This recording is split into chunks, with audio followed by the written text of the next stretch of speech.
Well, hey folks, welcome to Miyagi Mornings, episode 86. Today's episode is not from MeWe or from any emails or anything. It's from a conversation my wife and I had this weekend talking about our families and their past. And I want to tell you the story of a couple different people today. This episode is called Our Heroes Are Dead, But Don't Let Them Die.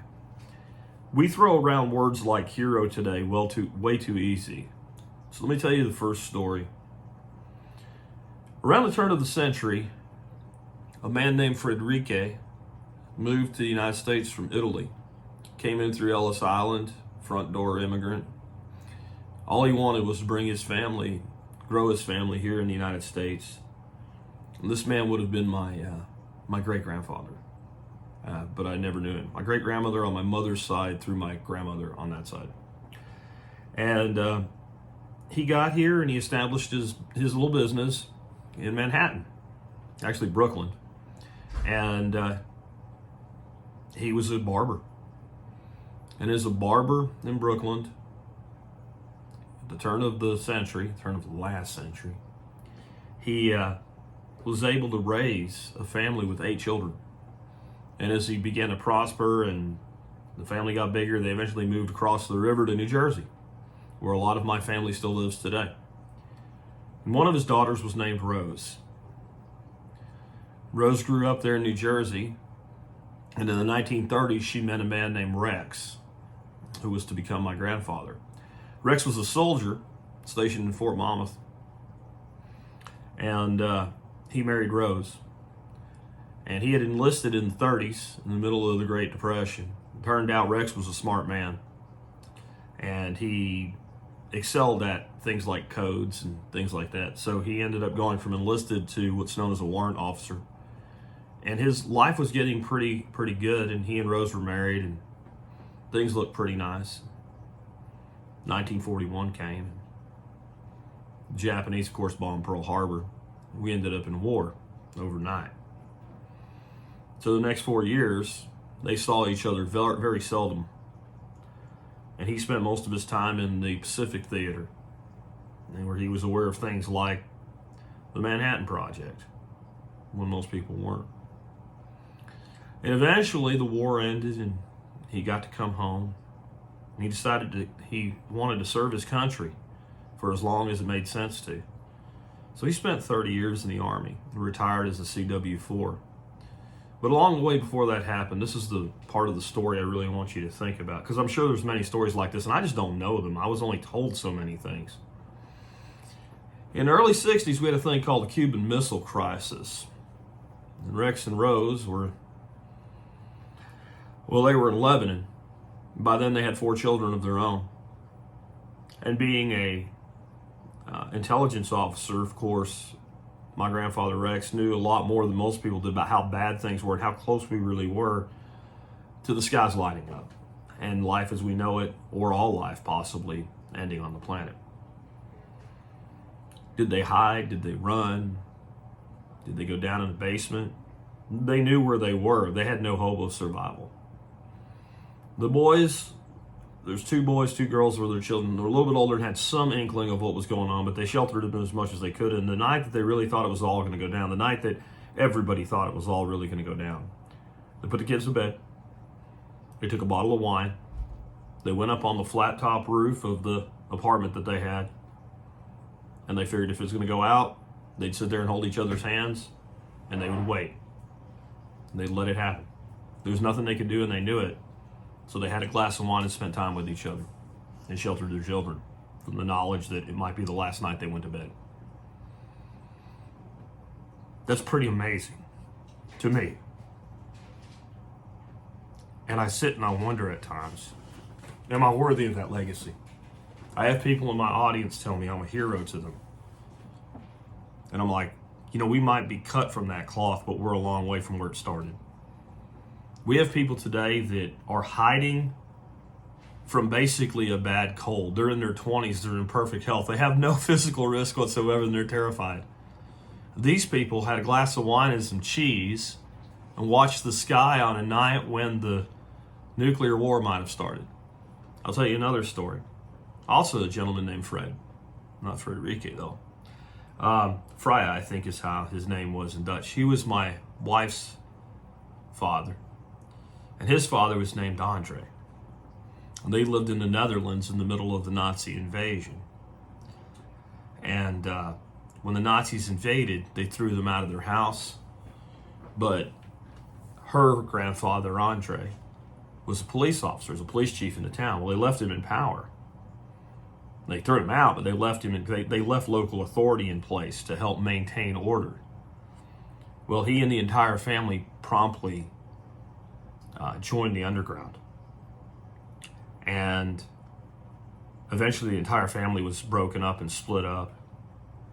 And her grandfather Andre was eventually caught. He was running under a code name as a leader in the underground, and his code name was Cappy Marie. So the Nazis knew this Cappy Marie was out there, but they were looking for a woman. Well, they finally found him, and they threw him in a concentration camp. And his son was in his early teens, like mid-teens, like 14, 15 years old. This would be Dorothy's dad, Fred. And he continued to work with the underground, risked his life, was arrested, was being taken to a courthouse to be executed. And if not for a German soldier taking pity on him and saying, I'm going to pretend to get sick, and when I say I'm sick and I fall down, you're going to run and keep running and don't look back. That's how he survived. That a German soldier thought this kid doesn't deserve to die. And of course, when he was told to run, he didn't know if it was a real chance to get away, or was it a trick? Was it an excuse so that this guy could shoot him? Happened all the time. It's the only play you got. Because you know if you go into that building, you're not coming out. Or if you do, you're heading to a ditch to get shot in the head. But he managed to get away.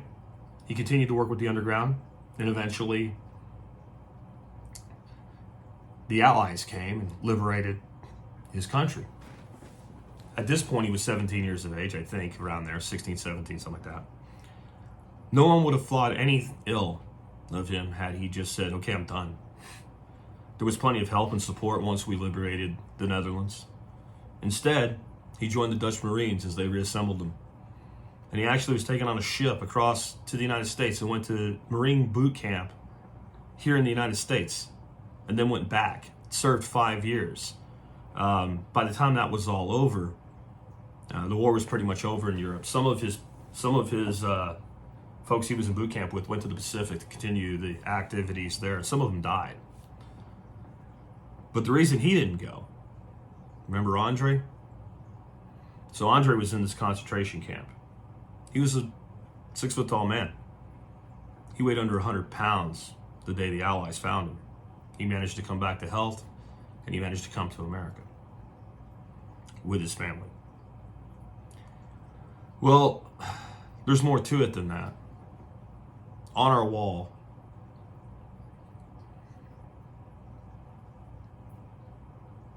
hangs a picture of Andre receiving the Medal of Freedom from Dwight Eisenhower. And that at the time was the highest award a civilian could receive.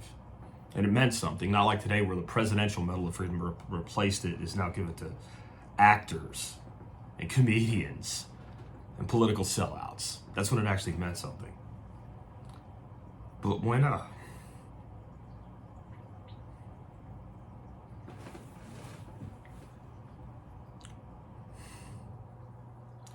what happened was the Germans came and they took a priest. They took a priest from the cell with Andre, and the priest had made a rosary out of strings from a mattress and a little piece of wood that he carved. And they told the priest, we're taking you to shoot you. And they told Andre, we're coming back tomorrow. You're next.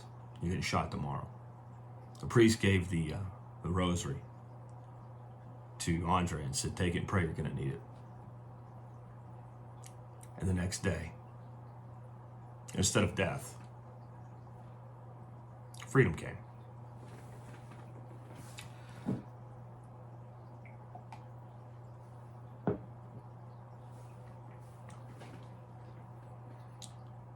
And when they found him, they knew who he was.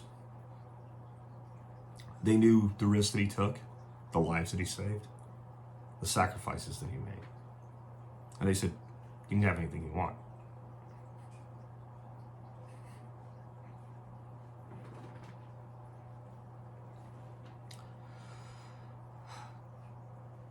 He said, hold on.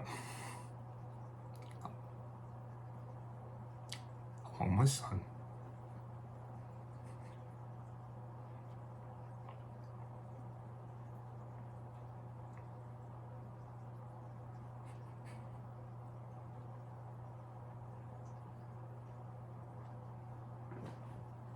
And I want to go to America.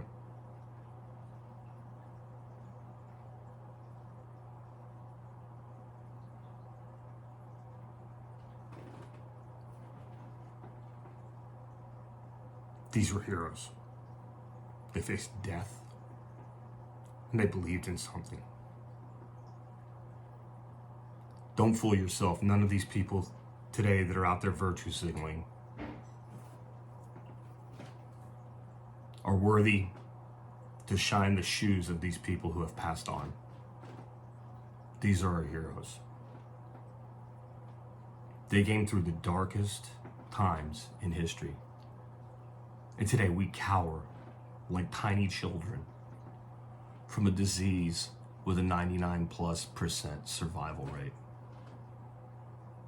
They stood in defiance of the most murderous regimes that have ever existed.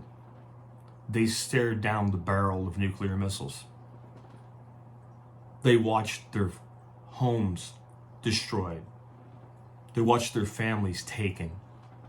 And they still fought back and they still resisted. Those are the heroes. They may be dead, but don't let them die. Sorry, this one was a little hard to get through. But tomorrow I'll be back with a totally different subject. But after the conversations I had with my wife this weekend, I just felt this story needed to be told. And I just asked, the next time you're willing to act in fear, the next time you're willing to capitulate, the next time you're willing to give in, to understand these are 4 people, Rose and Rex, and Andre and Fred, and their entire families. Rex's sons went on to serve in Vietnam and Korea. Fred's whole family risked their lives as part of the underground, smuggling paperwork, helping people get out, smuggling uniforms. That's what he got arrested for. That's what Fred got arrested for. He's 14 years old with a suitcase full of Nazi uniforms so that the underground could use them. These people didn't blink. The guy gets his whole country liberated, doesn't need to do anything anymore, says, I want to join the fight. We're pathetic. As a society today, we're pathetic. We're pathetic. Grow a spine, America. Grow a spine. I'll be back tomorrow with something different.